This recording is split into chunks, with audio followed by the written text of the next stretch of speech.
Ya está en el sistema nuestra querida doctora Leticia Calderón Chelius, experta en temas migratorios e investigaciones del Instituto Mora.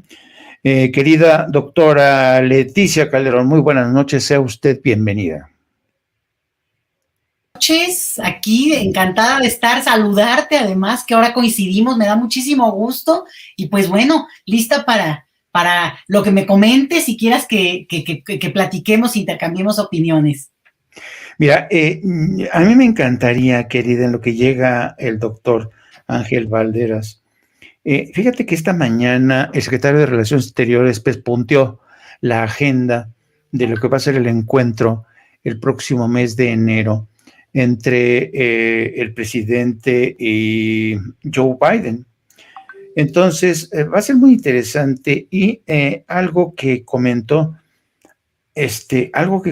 Marcelo Ebrard es que se va a hablar del tema de migración, pero desde el ángulo en el que México ha insistido, el desarrollo económico de toda la región. Y también va a ser un diálogo muy interesante porque el presidente adelantó que va a ver si puede convencer al presidente de Biden para que dejen atrás la doctrina de Monroe, ¿sabes? Esta visión de...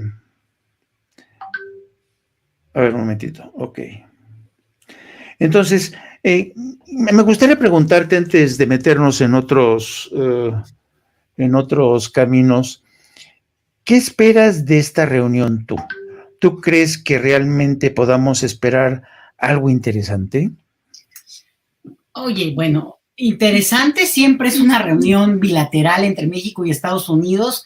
Es una relación histórica, lo sabemos bien, asimétrica, pero fíjate que yo hoy sí estoy como muy descorazonada con este tema, porque quienes no estén tan al tanto, pues les comento que mañana 21 de diciembre, se estaría levantando el llamado Título 42, que es una normatividad estadounidense que impuso Donald Trump de manera unilateral en el tiempo de la pandemia, que justamente amparándose a cuestiones de sanidad pública, permitía que las personas que solicitan asilo en Estados Unidos tuvieran que permanecer en México.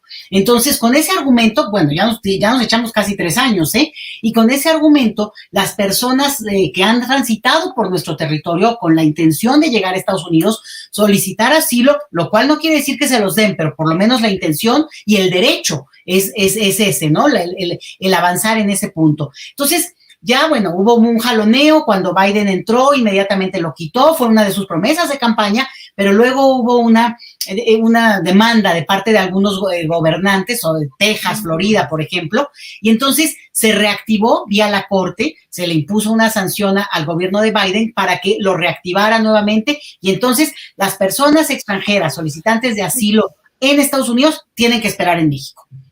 Con esto lo que ha implicado para toda la infraestructura mexicana, digamos, también la situación de seguridad, y más bien diría yo, inseguridad para la gente que tiene que esperar en territorio mexicano, que además está, bueno, muy vulnerable porque es muy visible frente a un escenario de violencia que sabemos que existe.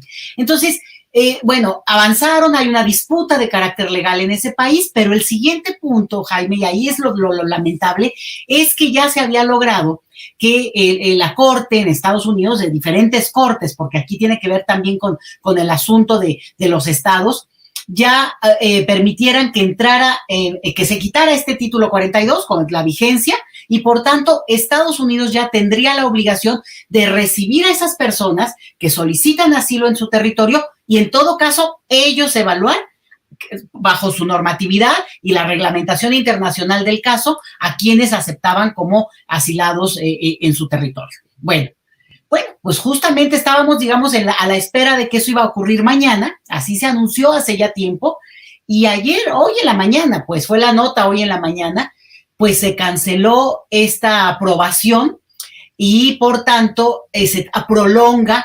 Ahora sí que ve tú a saber a cuándo, porque esto es un jaloneo político, el hecho de que se pueda ya quitar ese título 42, que insisto, no quiere decir que garantice que las personas se quedarán en Estados Unidos, pero sí que tengan un juicio en condiciones, digamos, de lo que lo conviene a sus propios intereses y presentar sus casos para poder justificar por qué consideran que merecen recibir la protección internacional que da Estados Unidos en este caso. No están pidiendo el refugio en México, que también sería su derecho, sin embargo, no es su decisión y están tratando de avanzar hacia Estados Unidos. Y, por tanto, hice todo este panorama, Jaime, porque me parece que es fundamental en términos de la coyuntura. Hoy se está viviendo y mañana justamente miles de personas que estaban esperando en la frontera norte de nuestro país pues están con un desconcierto tremendo porque pensaban que mañana podrían hacer fila para intentar ingresar a Estados Unidos, lo cual implica que también mucha gente que ya venía en camino, pues se encuentra con esta noticia y eso implica, por otro lado, que México, los mexicanos, el territorio mexicano debe estar preparado, y bueno, obviamente nuestras autoridades, ¿verdad? Sobre todo, para este escenario que al final pues nos agarra a nosotros como sus rehenes, Jaime, porque en esto de que va a haber una reunión en enero, no es culpa directamente de la administración de Biden, pero tampoco es culpa de la administración mexicana, en este caso de López Obrador, la decisión de las cortes estadounidenses para detener esta posibilidad de circularidad un poco más ágil en el tema, sobre todo del asilo. Esto va a ser parte del escenario que se va a poner en la mesa en enero, Jaime, porque al final lo que pueda prometer la administración Biden, pues mira, también depende de una cantidad de coordenadas políticas de ese territorio, de ese país, que no siempre puede ya creerse la promesa y en realidad, pues como situación que estamos viendo, pues los conservadores muy duros contra la migración en Estados Unidos, pues utilizan este tema y quien paga los platos primero son las personas migrantes, que es muy lamentable la situación que están viviendo, pero la otra, también países como México, que si no se prepara, pues tiene una situación muy delicada en nuestra frontera norte y también en nuestra frontera sur, sobre todo, Jaime. Sí, fíjate que qué bueno que señalas esto. Efectivamente, hoy el presidente de la Suprema Corte, John Roberts, decidió de último momento darle un frenazo al fin del famoso título de 42 que impuso Donald Trump. Y lo que tenemos nosotros de último momento es que la Casa Blanca, como te podrás imaginar, esta decisión del juez John Roberts no ha caído bien. Se espera que en el curso de las próximas horas haya un pronunciamiento de la Casa Blanca, pero el resultado es que ha habido muchas presiones, Leticia, de algunos congresistas en la frontera. Han dicho que todavía no están preparados para esta avalancha que se les viene encima, sobre todo congresistas demócratas y republicanos, por cierto, de Texas, que insisten que todavía no están preparados por esta avalancha. Pero, como tú bien dices, los que terminan pagando los platos rotos son los migrantes que llevan meses en condiciones insalubres, en campamentos con hacinamiento, con problemas de convivencia, con problemas de recursos para los alcaldes de las ciudades fronterizas, particularmente en Tamaulipas, en Ciudad Juárez.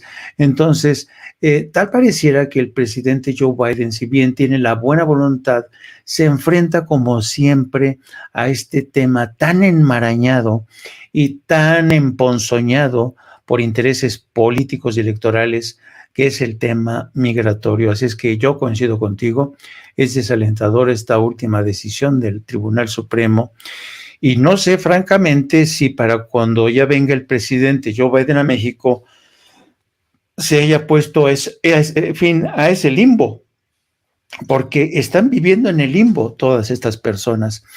Así es que va a ser muy interesante. Yo creo que este tipo de problemas que tienen un carácter urgente demandan una solución ya.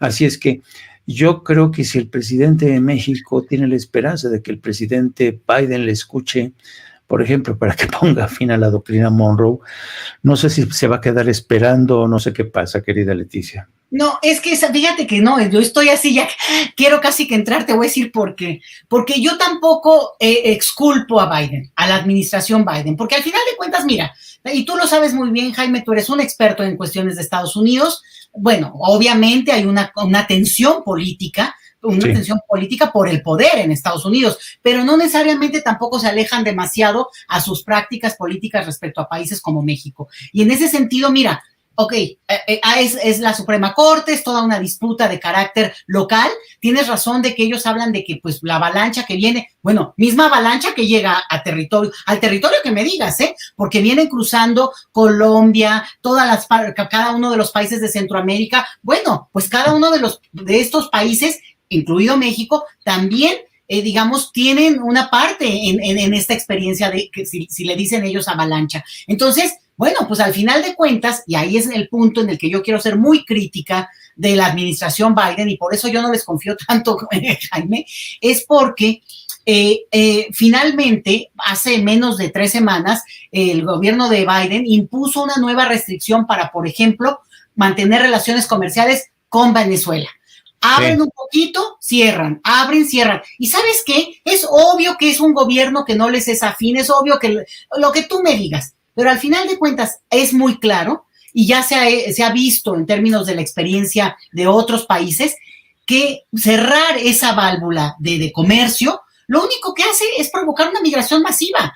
Pues los venezolanos han salido sistemáticamente y cada vez más lo hacen por la situación económica en su país, que obviamente deriva en violencia, Jaime. Entonces, a mí sí me da como mucho coraje la parte que tiene que ver con que sí toman decisiones que tienen que obedecer de la Suprema Corte o de las cortes locales cuando es el caso, pero la otra tiene que ver con la responsabilidad que no conectan. Bueno, estoy poniendo entrecomilladito, que dicen no conectar. Claro que conectan. Y esto no es de ahorita, esto tiene, del siglo pasado para acá, ¿no? Entonces, hay una serie de cosas donde no basta hablar de desarrollo, sino también de soberanía. Y permitir, con todas las cosas que digamos que se tendrían que discutir y que poner en la mesa en términos de derechos humanos internacionales y todo, sí, pero hay una parte de responsabilidad directa del gobierno que sea, te diría yo, de republicanos o demócratas respecto a también la manera en que intervienen,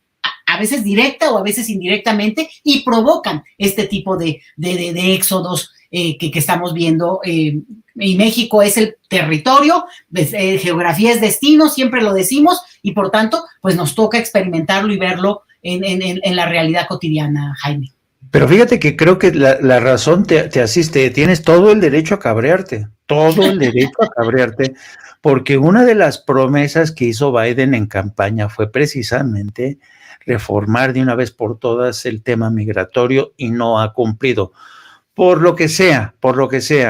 Y el problema es que la gente, los migrantes, ya están cansados de las promesas de los demócratas, están cansados de las patrañas y de las barbaridades de los republicanos, y el caso es que esta gente sigue en el limbo sin que nada se resuelva. Qué bueno que hemos hablado de este tema, Leticia, y vamos a darle ya la bienvenida a nuestro querido amigo Ángel Valderas Puga, experto en petróleo y energía. ¿Cómo estás, querido doctor Ángel Valderas? Buenas noches, Leti. Pues escuchando con atención, mira, nada más para retomar ese tema de lo que decía Leti, sí. En la cuestión de migración, los que hemos sido migrantes, yo lo fui, yo viví 10 años en Italia, no seguidos, primero como estudiante, luego como cuestiones de trabajo. Nadie deja su casa porque sí. Esto es clave. Estados Unidos es un país construido con base en migrantes que fueron expulsados primero del Reino Unido por cuestiones económicas, religiosas, pobreza. Fueron expulsados de Alemania, de Italia, de Alemania, de los Países Bajos. Todos conocemos la historia de los Estados Unidos. Es un país que llegaron a invadir con migrantes, pues, a los pueblos originarios de Norteamérica. Es una contradicción, es un sinsentido de que yo llego, me apodero de tierras que no son mías y ahora ya a partir de ahí despotrico contra los migrantes. ¿Cuál es la realidad? Esto es un poco como España. Sí. Que recibe con los brazos abiertos a Salinas de Gortari, a Felipe Calderón, a Enrique Peña, que se inventan su migración VIP, Y bueno, Estados Unidos recibe a dictadores, a ladrones, a delincuentes, siempre y cuando tengan dinero. Y si además son blancos, anglosajones, mejor. Efectivamente, los países del norte, en general, pagan el precio de la expoliación del sur. Porque, repito, comencé señalando, nadie deja su casa porque sí. No dejas tus afectos, no dejas el lugar donde naciste, no dejas a tus amigos, no dejas a tu familia porque sí. Habrá gente, pero es irrelevante en el mundo que hablemos, pues siempre ha habido una migración, digamos, de tipo individual, pues porque te quieres ir a vivir a otro lado, porque te casaste con un extranjero, con una extranjera. Eso no es relevante para esto que estamos discutiendo. Aquí estamos discutiendo de la migración masiva por falta de oportunidades. ¿Cuántas veces no vimos a decenas de miles de hondureños pasar por México después de que los Estados Unidos contribuyeron a un golpe de Estado para derrocar a un gobierno legítimo en Honduras que impone las políticas neoliberales norteamericanas y luego se sorprenden que la gente emigre? Por un lado les muestran el American Way of Life a través del cine, de la televisión, de las series, de la publicidad, prácticamente diciendo aquí estamos en tierra de jauja, es el paraíso, implícitamente es vengan, pero ya cuando vienen los migrantes, cuando están a las puertas de su casa, eso sí ya no les gusta. Y lo mismo sucede en Europa, pero es resultado de un modelo económico que ha expoliado al sur, que ha limitado al sur. Lo acabamos de ver ahorita con el golpe de Estado contra Pedro Castillo, avalado por los Estados Unidos. ¿Para qué? Pues para seguir imponiendo políticas neoliberales que lo único que buscan es el crecimiento de pobres, mientras los ricos se hacen más ricos. Y pues la gente emigra, no hay trabajo.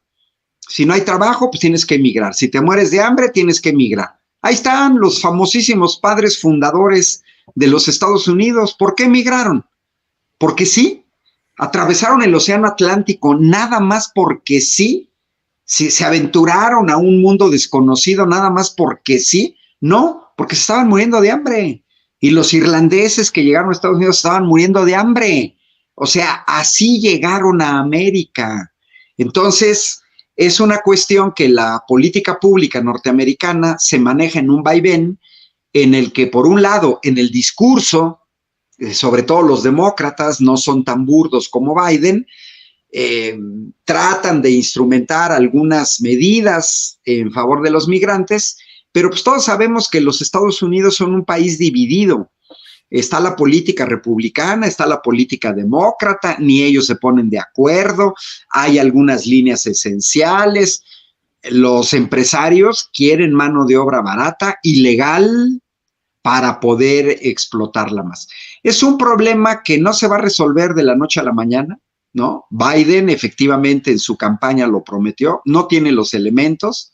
Acabamos de ver un proceso electoral en los Estados Unidos donde a duras penas los demócratas lograron mantener el Senado con una diferencia mínima de votos y perdieron el Congreso frente a los republicanos, pero pues también vimos la elección de Biden a punto de frustrarse por aquella intento de toma armada del Capitolio en Washington.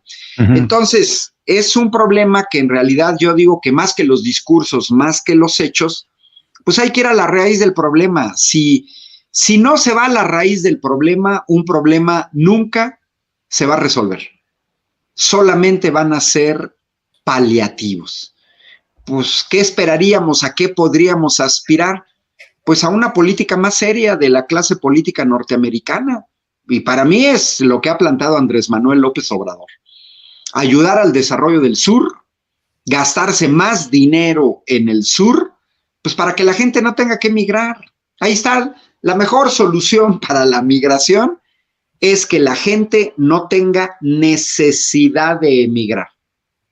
Que emigre el que quiera por motivos culturales, por aventura, está bien, pero que no sea una necesidad de que migres por cuestiones económicas. Para mí esa es la clave y ese también muestra la envergadura de la solución del problema.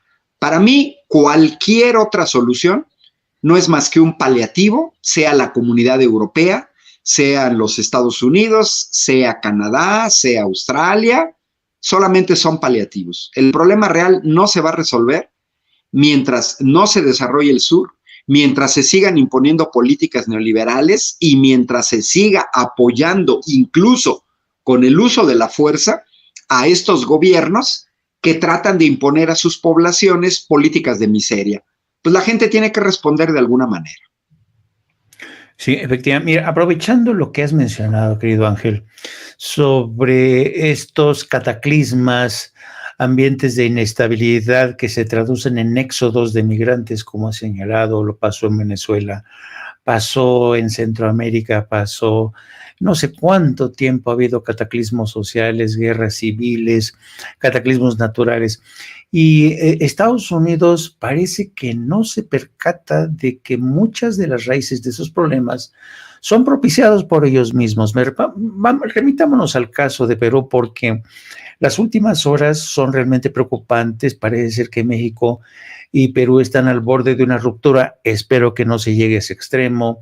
El gobierno peruano le ha dado 72 horas al embajador de México, Pablo Monroy Conesa, para que abandone el país. Lo ha declarado persona non grata y al mismo tiempo ha concedido un salvoconducto a la esposa del presidente Castillo, Lilia Paredes, y a sus 2 hijos para que viajen a México. Pero fíjense bien, ¿bajo qué condiciones le ha concedido este salvoconducto el gobierno peruano? Ha dicho que la decisión se basa atendiendo las obligaciones internacionales en coordinación con el Ministerio de Justicia y Derechos Humanos. Dice, no obstante, el gobierno de Perú ha informado al gobierno de México que Lilia Paredes, la esposa del presidente del Perú, se encuentra inmersa en una investigación por su presunta implicación en un delito de organización criminal, por lo que se reserva el derecho de pedir en un futuro, su extradición si ésta fuera sentenciada en ausencia. Y entonces dice, por otro lado, el gobierno se cubre las espaldas diciendo que en su país no existe persecución política y que impera el Estado del Derecho.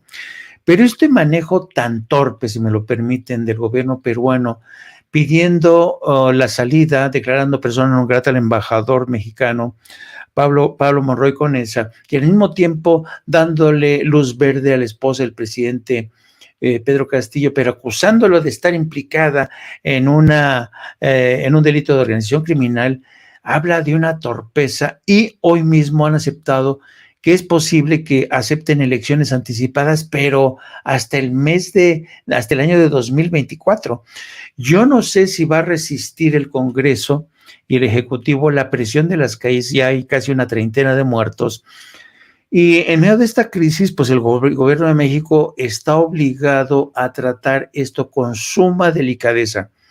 ¿Por qué lo digo? Porque más vale que no se rompan las relaciones, porque a México se le cancelaría una vía importantísima de negociación para seguir incidiendo en el futuro, sobre todo de Pedro Castillo. ¿Tú qué opinas, querida Leticia?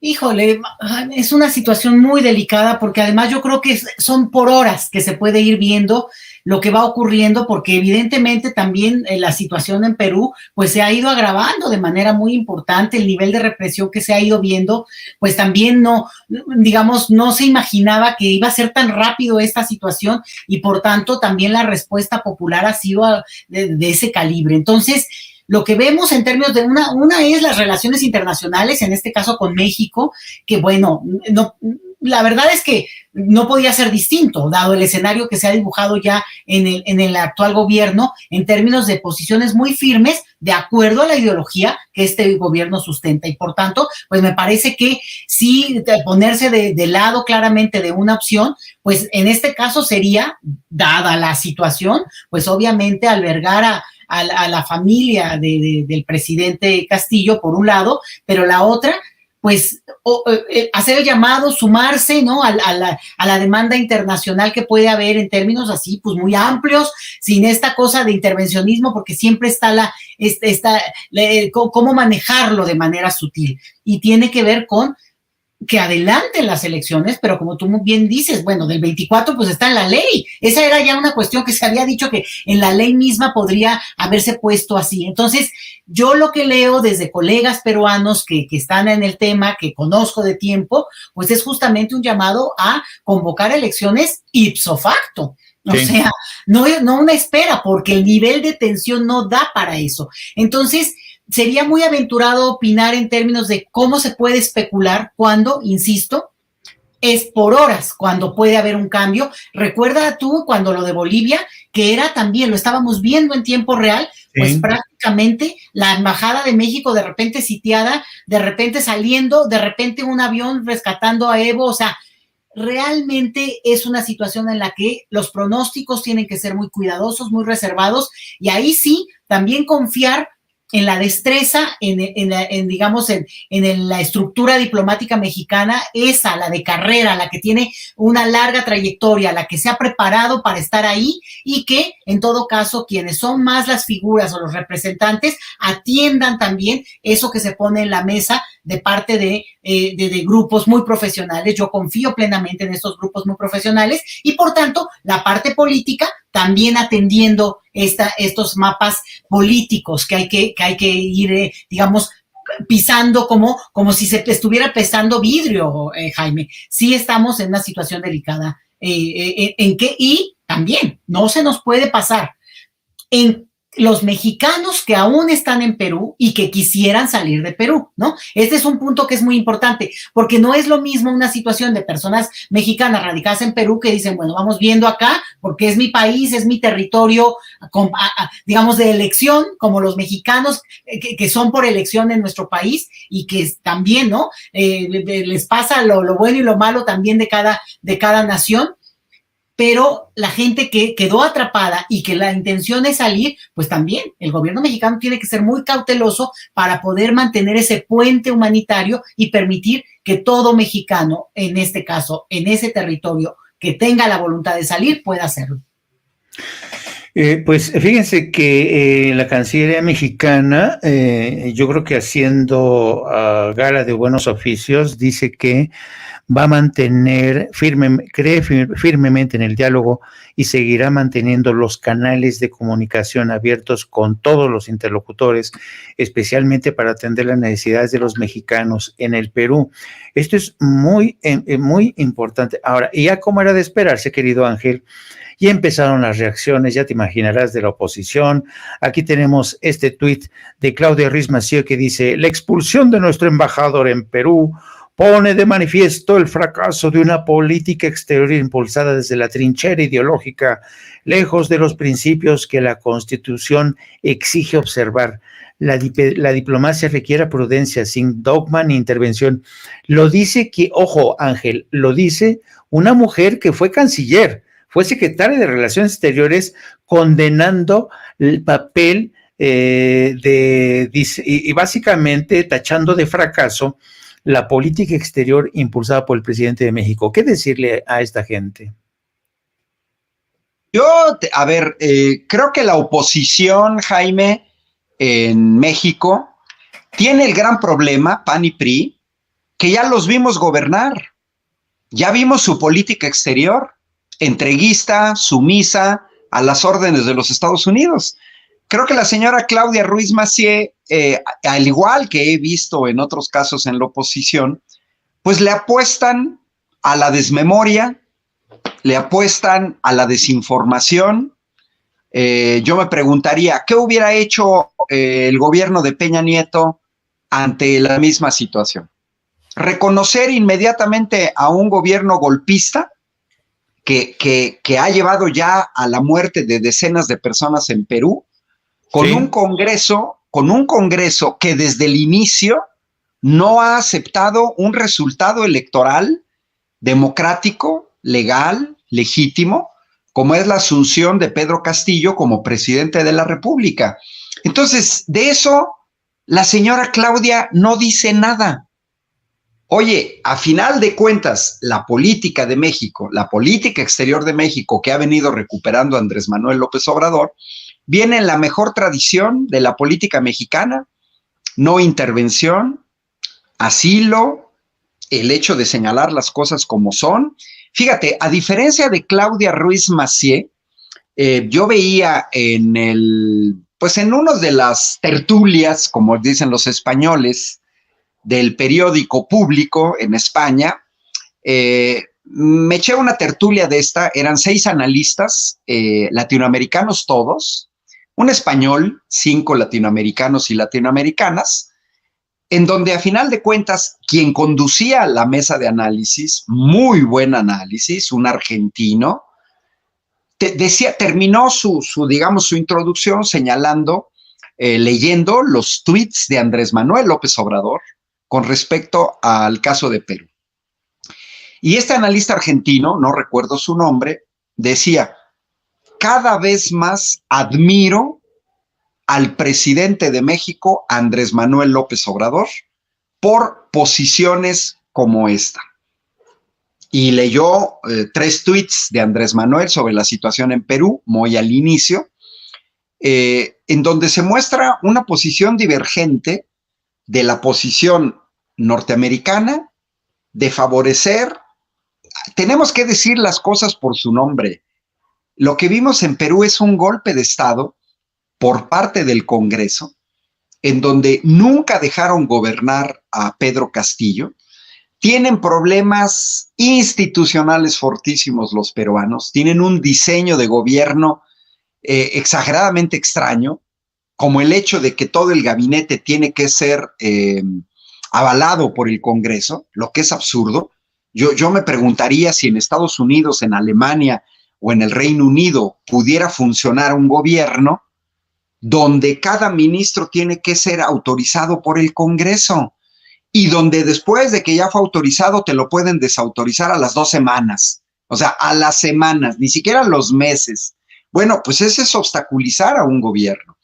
Entonces, efectivamente, la ruptura de relaciones no es buena, pero que no nos venga la oposición en México a querer dar lecciones cuando lo que nosotros hemos visto, el come si te vas, muestra hasta el grado lacayuno de panistas y priistas a la política del imperio. Hoy lo que vemos es un gobierno de México con una postura independiente, con una postura soberana de defensa de los derechos humanos. Es curioso que la señora Claudia Ruiz Massieu no mencione a ninguno de los fallecidos en Perú. Bueno, para ellos quisieran, Leti, Jaime, ellos quisieran, se les ve, se les cae la baba. Apenas pasó lo de Perú, acuérdense, la campañita esta de sigues tú, Andrés Manuel, ellos quisieran una cosa de ese tipo, quisieran tener un diseño institucional en este momento que pudiera quitar a un presidente de la República democráticamente electo.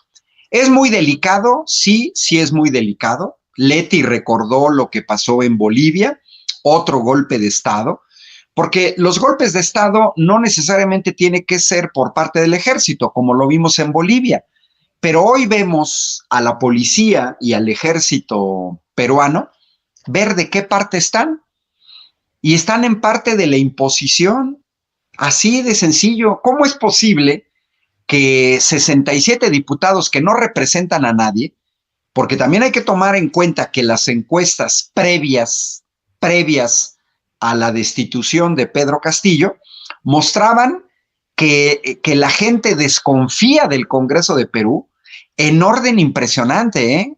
Sí. El 96%. O sea, estamos hablando de una de las instituciones más desprestigiadas de Perú, queriendo tomar el control de un poder que no les corresponde, con una falta de madurez incluso. Y bueno, ahí se ve claramente. Yo lo puedo decir, Andrés Manuel evidentemente no, pero para muchos tenemos claro que eso es un golpe de Estado. Entonces, la posición de Claudia Ruiz Massieu es avalar un golpe de Estado.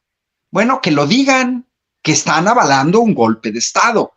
que digan que está mal que Andrés Manuel se haya pronunciado por la defensa de los derechos humanos por un camino democrático.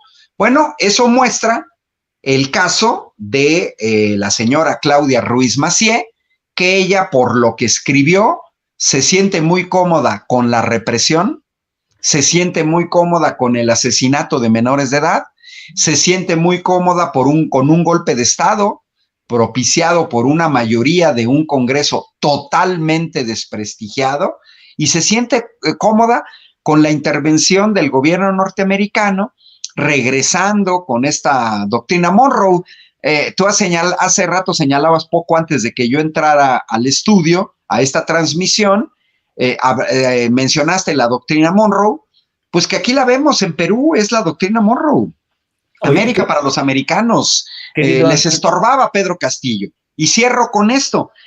Hay por ahí un video que circula que también tiene que ver con esta llamada vacancia para poder quitar a un presidente, incluso de manera temporal, pero que está muy ligada a contratos transnacionales que se tenían que renovar en 2023. Yo coincido con Leti. El llamado a elecciones tendría que ser inmediato. Sí. Inmediato. Acuérdense que primero dijeron la señora Dina Boluarte, traidora, hay que decirlo, traidora, porque siempre se requiere un traidor. No, se querían quedar hasta 2026 sin que nadie los eligiera. Aquí Claudia Ruiz Massieu no dice nada. Los que estamos atentos a lo que está evolucionando en Perú es, ¿y por qué Dina Boluarte se tendría que quedar a gobernar 2023, 2024, 2025, hasta 2026, 3 años y medio, sin que nadie la haya elegido como presidenta?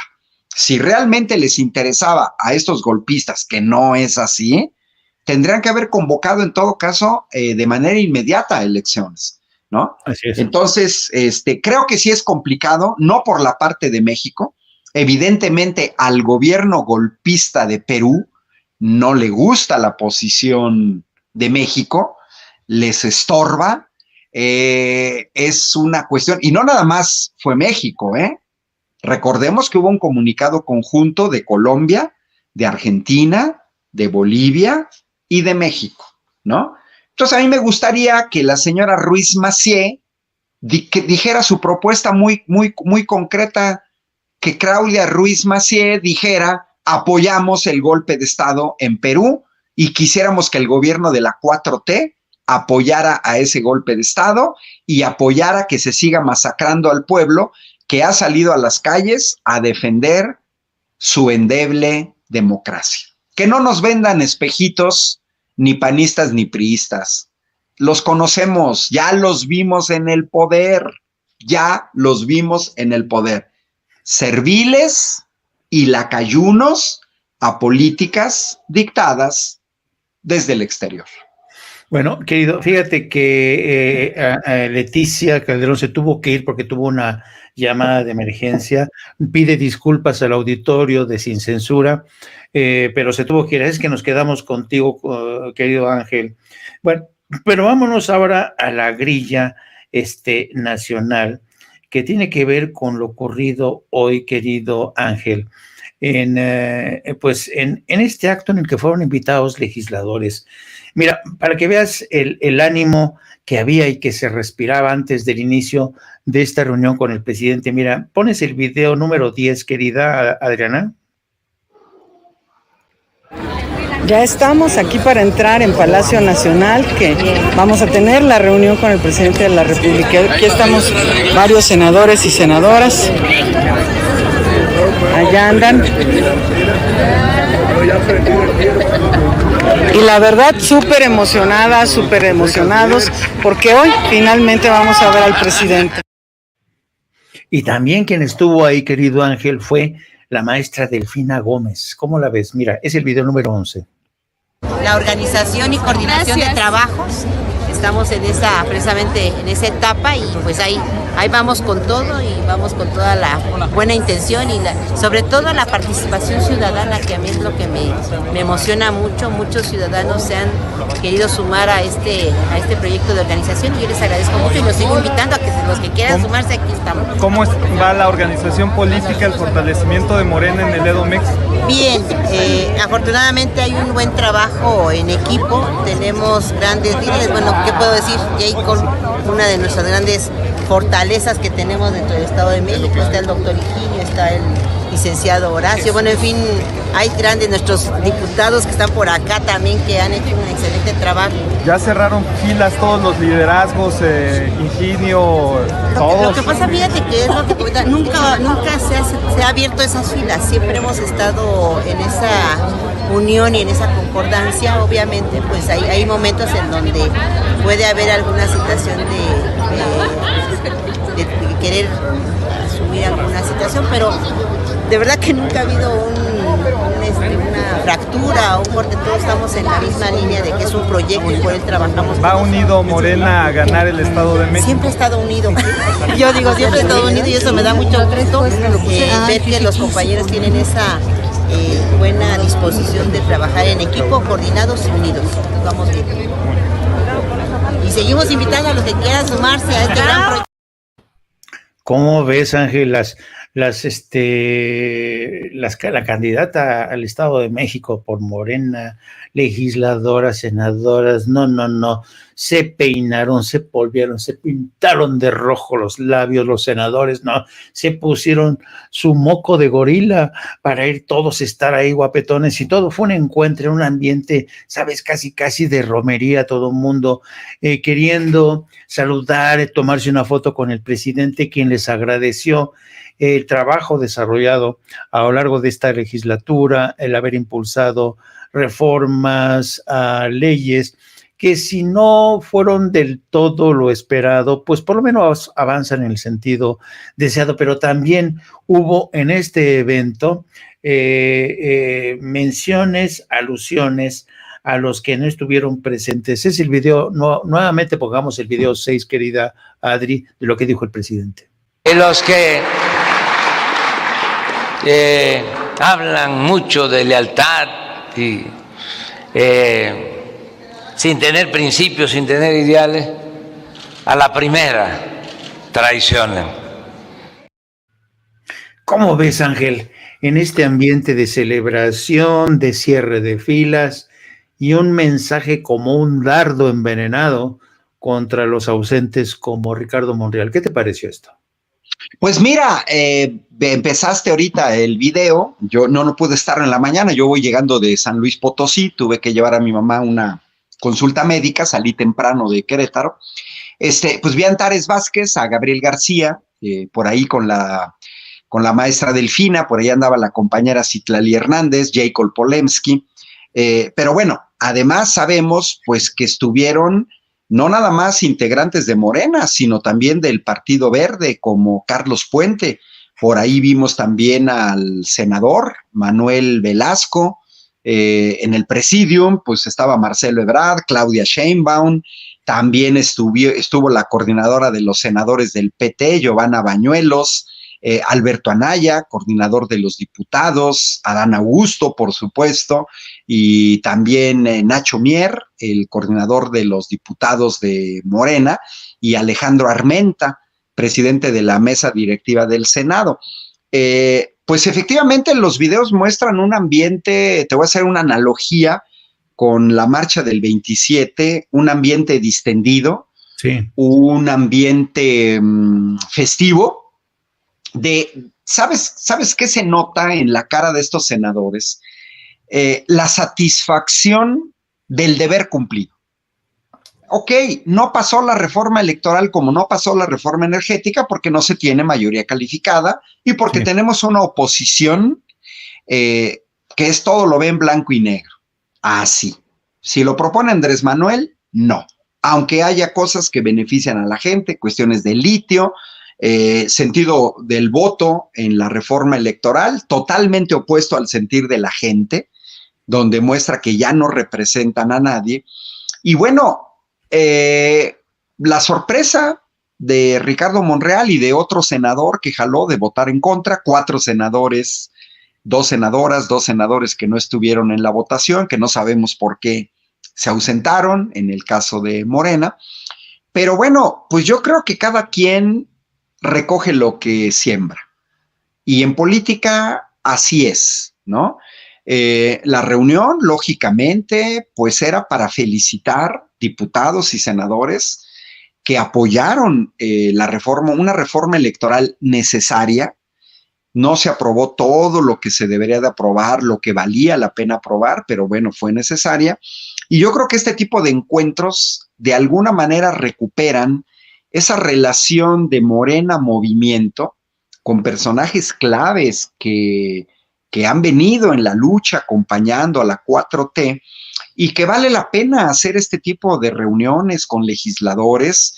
No lo habíamos visto desde la anterior legislatura, una reunión de este tipo. Y bueno, pues lo que señala el presidente es contundente. Estábamos hablando de Perú, Lenín Moreno en Ecuador, sí. Y Alfredo Zitarrosa. Mira, yo cito mucho a una canción, Adagio a mi país, de Alfredo Zitarrosa, en una frase contundente donde dice: un traidor puede más que 1000 valientes. Efectivamente, cuando uno se pregunta, cuando uno habla de lealtad, habría que preguntarnos, ¿lealtad a quién? ¿Lealtad a un proyecto o lealtad a una persona?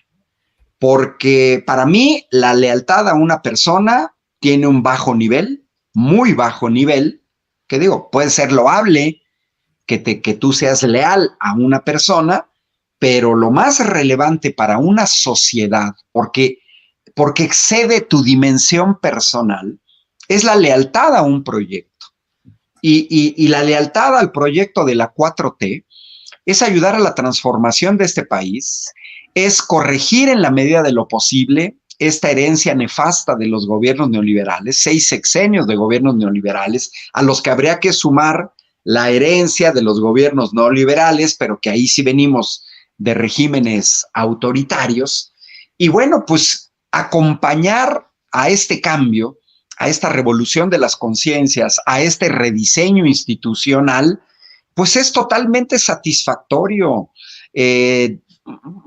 Se nota el ambiente distendido, repito, de estos senadores cuando Antares Vázquez presenta, Gabriel García que señala, etcétera. Pues yo creo que ese ambiente es un ambiente de cordialidad, más allá de todos los debates que se dan en el Senado. Y bueno, pues sí, yo no creo, no le doy el valor que otra gente le da, sinceramente, a la lealtad personal.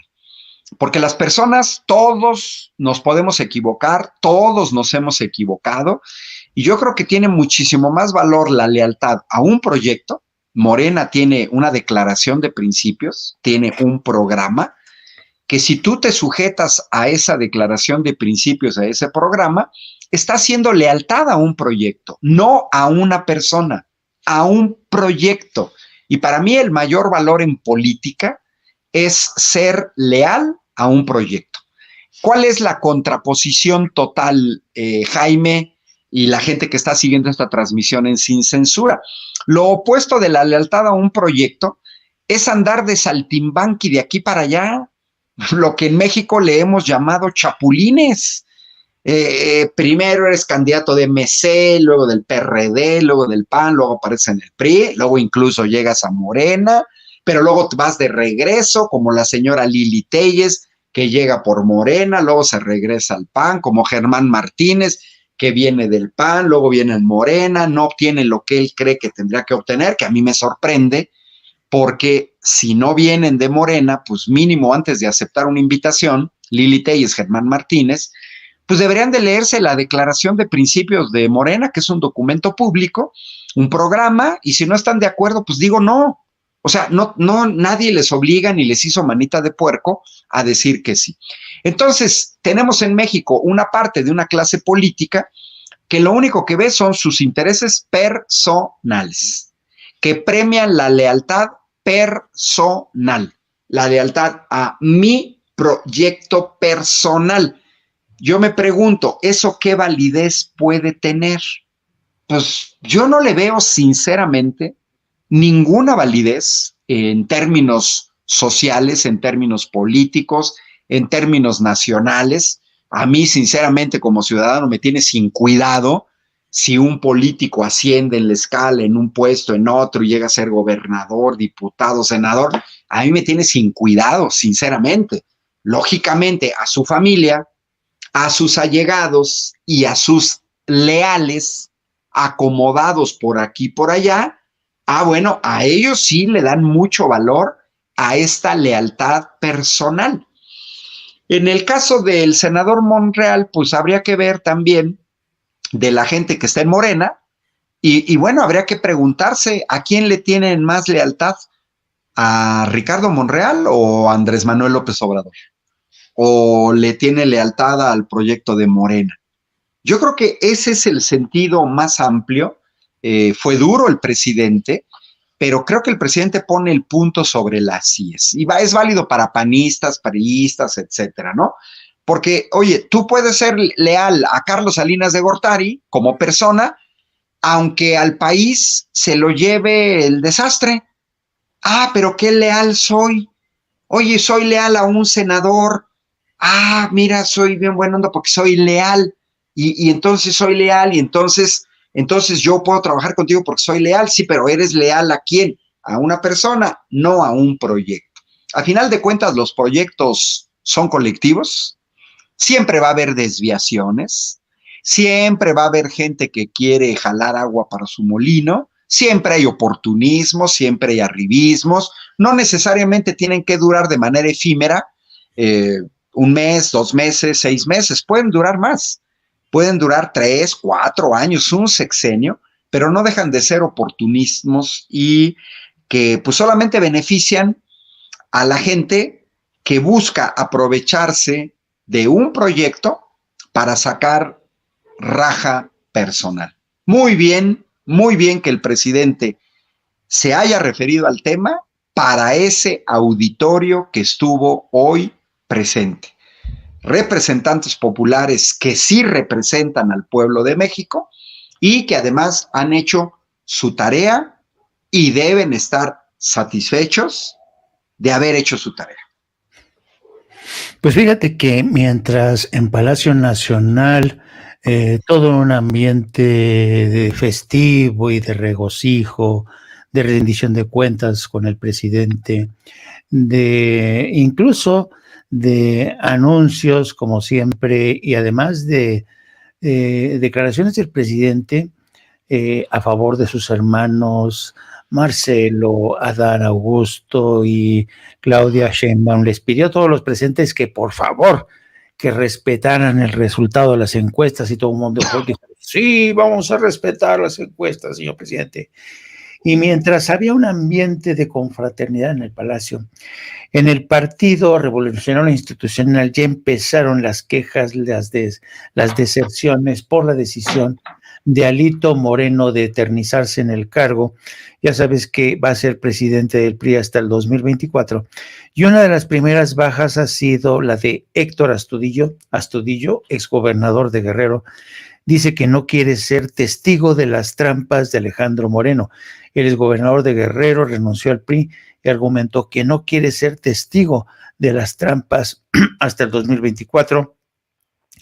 Y la renuncia se dio como integrante del Consejo Político Nacional del PRI y, de acuerdo con el exgobernador, como un acto de congruencia con sus convicciones políticas, democráticas y morales.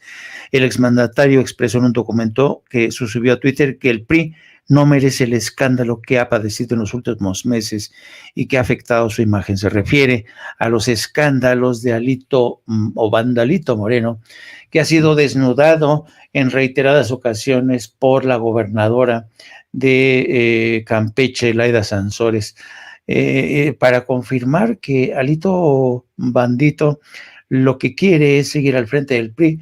Para él, ser el coronador de reyes, el coronador de candidatos. Yo te pongo, pero dame a cambio tal cantidad. Se va a forrar Alito Bandito. ¿Qué te parece? querido Ángel.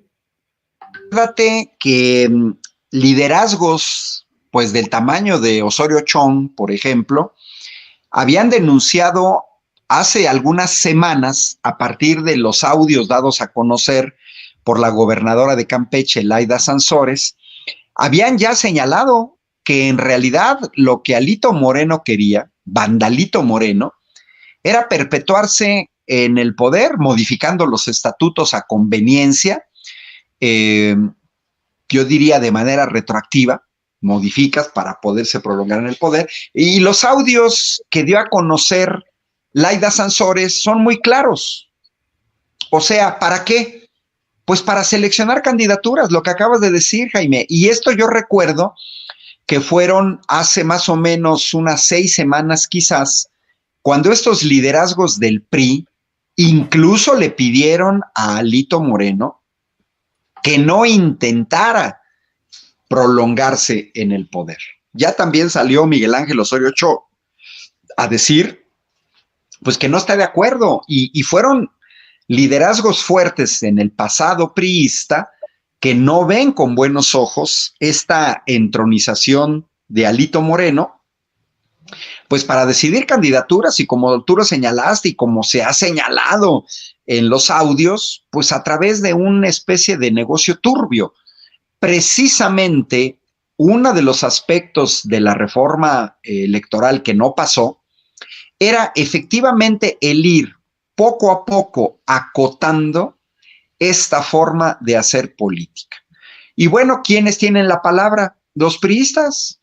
Ahí está, van a decidir que Alito se perpetúe en el poder, pues eso ya les va a corresponder a los priistas. Yo sinceramente al PRI lo veo como un grupo ya en extinción, como un barco que se está hundiendo, y con actitudes como estos liderazgos, creo que lo único que hacen es acelerar más este hundimiento. Creo que exhiben la podredumbre al interior de la dirigencia priista, y que pues a final de cuentas hoy es más público, digamos, pues lo que sucedía en regímenes anteriores. Pasó con Zedillo, con Miguel de la Madrid, con Salinas de Gortari, con Echeverría, con López Portillo.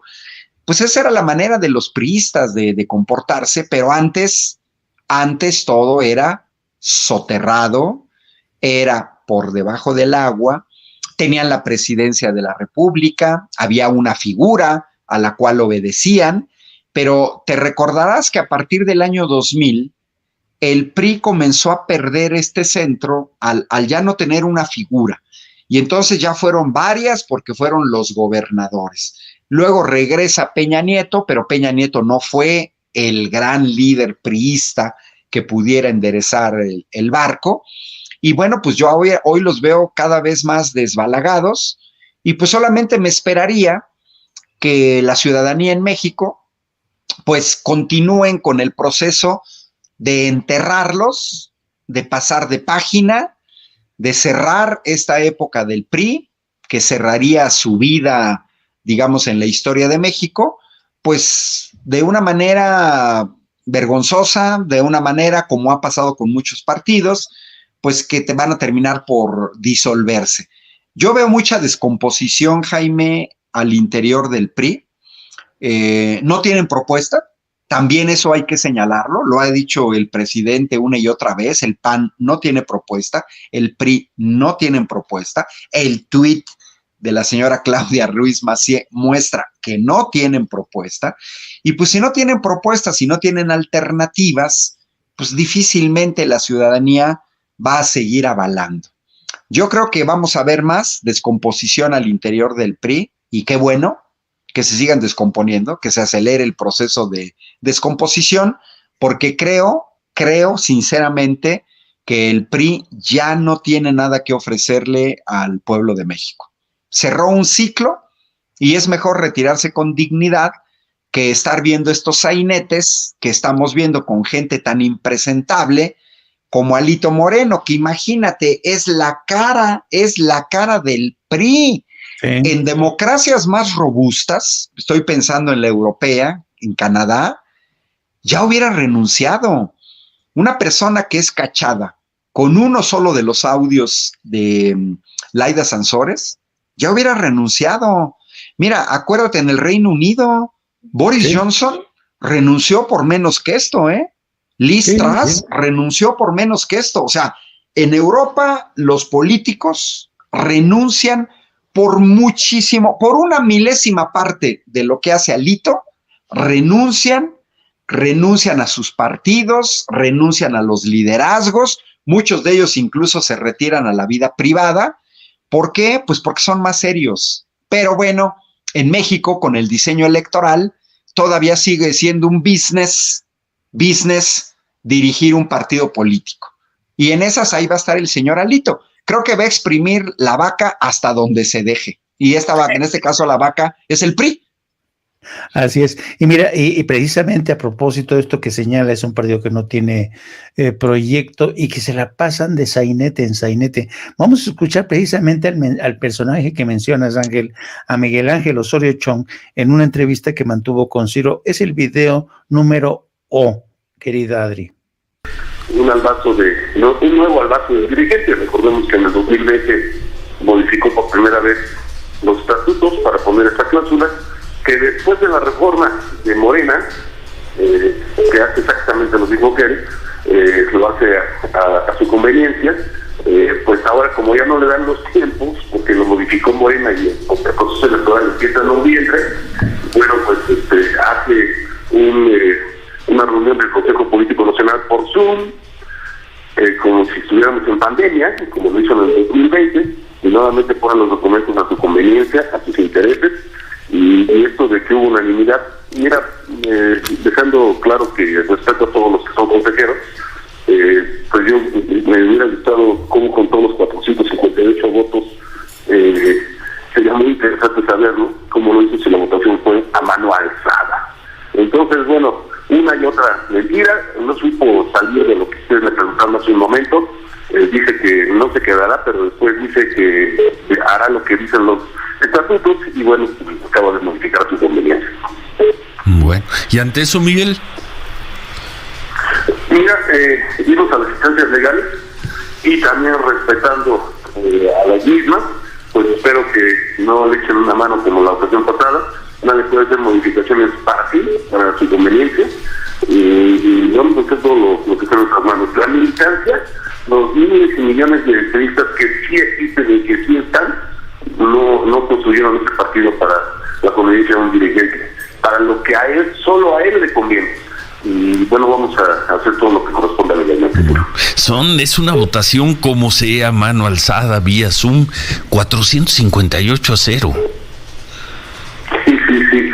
Insisto, por Zoom contar esos votos fue bien interesante, la agilidad que tuvieron para hacerlo. Pero más allá de eso, es el proponerlo, el seguir pensando que le pertenece el partido, ¿no? Y ayer en su discurso dijo, hago lo que le conviene al partido, lo que le conviene al partido, que ya dice la dirigencia, ha perdido todo, absolutamente todo. La gobernatura que se ganó, te aseguro que no fue gracias a él, perdió todas las que teníamos, y es muy fácil, como lo hacen en este gobierno, parece integrarse del mismo, voltar hacia atrás y decir, es que nosotros me dejaron, y es que no fue culpa mía, y ya no se dan cuenta que ya está por terminar su mandato y no tiene cuentas favorables que decir al respecto. Bueno, pues esperemos entonces la acción, la medida de impugnación que tomen. Y muchas gracias Miguel Ángel Osorio Chong, coordinador de los senadores del PRI. ¿Qué te parece? De lo que decías, Ángel, qué espectáculo tan grotesco ¿no? Pues qué risa. Oye, yo he participado en la universidad, en la Facultad de Ingeniería de la Universidad Autónoma de Querétaro, en votaciones por Zoom, donde hay instrumentos dentro de esa plataforma y de otras plataformas donde puedes contar los votos de manera precisa. Hay instrumentos. Es más, el Consejo Nacional de Morena, desde hace años, desde que comenzó la pandemia, se hacían las votaciones con un instrumento que tiene Zoom. ¿Qué es lo que estamos viendo aquí más bien? Pues la trampa del señor Alito. La verdad me da mucha risa lo que hace Alito. Es como, no sé, ni siquiera tengo un adjetivo de un señor que quiere hacer trampa y lo dice pues el mismo Miguel Ángel Osorio Chong, va modificando los estatutos en aras de quererse eternizar. Bueno, tú recordarás que la dictadura de Porfirio Díaz comenzó así y muchas dictaduras han comenzado así, con cambios constitucionales para permitir ampliaciones de periodo, para permitir reelecciones permanentes. Y bueno, pues eso siempre termina en un desastre. ¿Quiénes le tienen que poner un alto al señor Alito? Pues los mismos priistas. Me parece hasta una vacilada que es.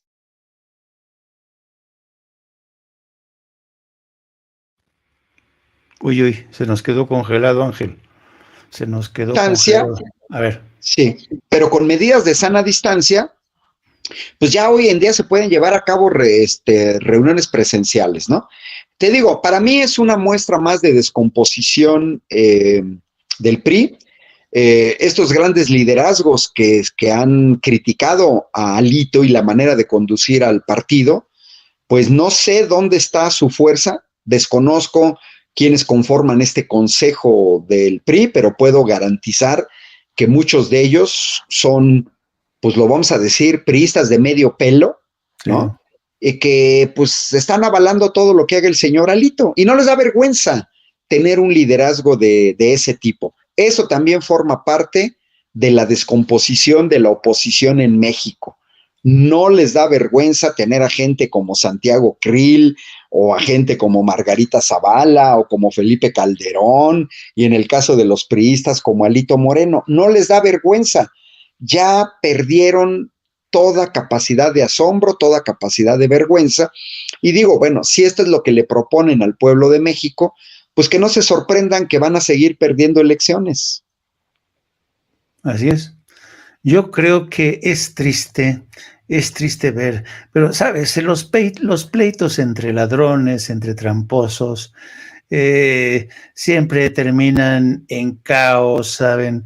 Yo no sé hasta dónde durará el PRI, yo no sé, yo creo que ya ni con 1 tonelada de Botox el PRI se recupera. Bueno, querido Ángel, ha sido un placer como siempre tenerte con nosotros.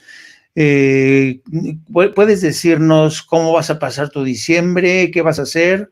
¿Cómo te puede seguir la gente? Bueno, mis redes sociales, Ángel Valderas, estoy en YouTube, en Twitter, en Facebook.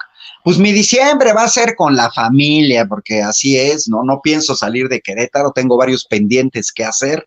Me gusta cocinar, así es que me va a tocar cocinar para Navidad, para Año Nuevo. Qué rico.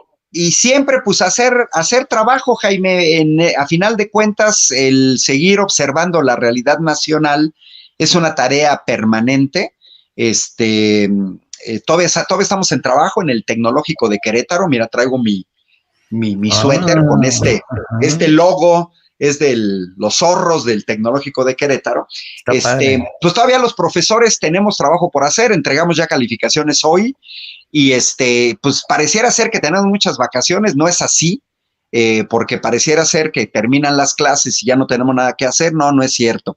Todavía hay trabajo que hacer y bueno, pues yo parte de mi diciembre y en enero, pues es preparar los cursos del próximo año, haciendo una retroalimentación y pues siguiendo el acontecer nacional. Es importante que nos mantengamos ahí y pues siempre que informo, acabo de llegar de Chilpancingo. Me siguen invitando a cursos de formación política. Estuve el sábado en Jóvenes. Ahorita tengo programada una salida a Manzanillo. He estado colaborando con gente en Oaxaca. Y pues de alguna manera ando un poco en diferentes partes del país, divulgando lo que sé hacer. No nada más cuestiones de energía, sino también cuestiones de ética política, reforma electoral, un poquito de los temas que manejo, porque no nada más es energía. Claro que ahorita la energía con lo que pasa en Europa sigue siendo clave porque el tiempo nos está dando la razón. Así es. Así es que por aquí vamos a andar.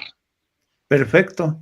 Pues te mando un abrazo, querido Ángel, en nombre de Vicente, en nombre de todo el equipo de Sin Censura, deseándote lo mejor y para retornar en el 2023 con mucha energía, con mucho brío. Pásatela bien, querido amigo. Igual, Jaime, un abrazo y que te la pases muy bien con la familia. Feliz Navidad y feliz Año Nuevo, y a la gente que sigue las transmisiones de Sin Censura. Hasta luego. Querido amigo. Hasta Buenas luego. noches.